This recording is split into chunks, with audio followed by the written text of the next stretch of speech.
गहरे जंगल के एक अनछुए कोने में, जहां पेड़ प्राचीन रहस्य फुसफुसाते थे और हवा रहस्यमयी शांत थी, वहां एक छिपा हुआ सरोवर था जिसे कहा जाता था आत्मा सरोवर।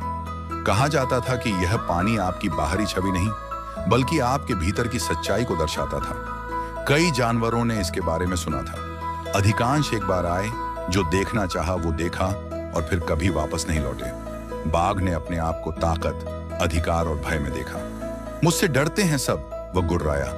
लोमड़ी ने एक तेज और चतुर दिमाग देखा। मैं सबसे चालाक हूं, वह मुस्कुराई।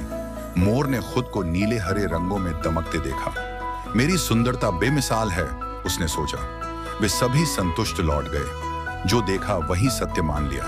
एक शांत सुबह काली नाम का एक काला कौवा आया। उसके पास कोई अपेक्षा नहीं थी। उसने बहुत कुछ देखा था। घायल पक्षी मरते हुए, बूढ़े जानवर अनदेखे, छोटे बच्चों को डराते। कभी उसने नजरें चुरा लीं, कभी हंसा और कभी कमजोरों से दाना भी छीन लिया। काली ने पानी में झांका, पर उसने वहां कौवा नहीं देखा। उसने देखा कांपता खरगोश, जिसकी मदद उसने नहीं की थी।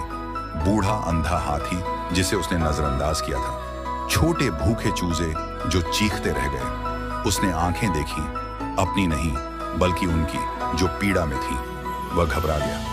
मैं खुद को क्यों नहीं देख पा रहा? उसने कांपते स्वर में पूछा। पेड़ों ने सरसराहट की और एक प्राचीन आवाज फुसफुसाई, क्योंकि तेरी आत्मा में वो सब शामिल हैं जिन्हें तूने छुआ है। उनकी पीड़ा, उनकी खुशी।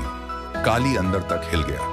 पहली बार उसने समझा, आत्मा सिर्फ गर्व या डर का दर्पण नहीं, बल्कि संवेदना, संबंध और चूके हुए अवसरों की भी गवाही देती है। वह सरोवर से नहीं गया।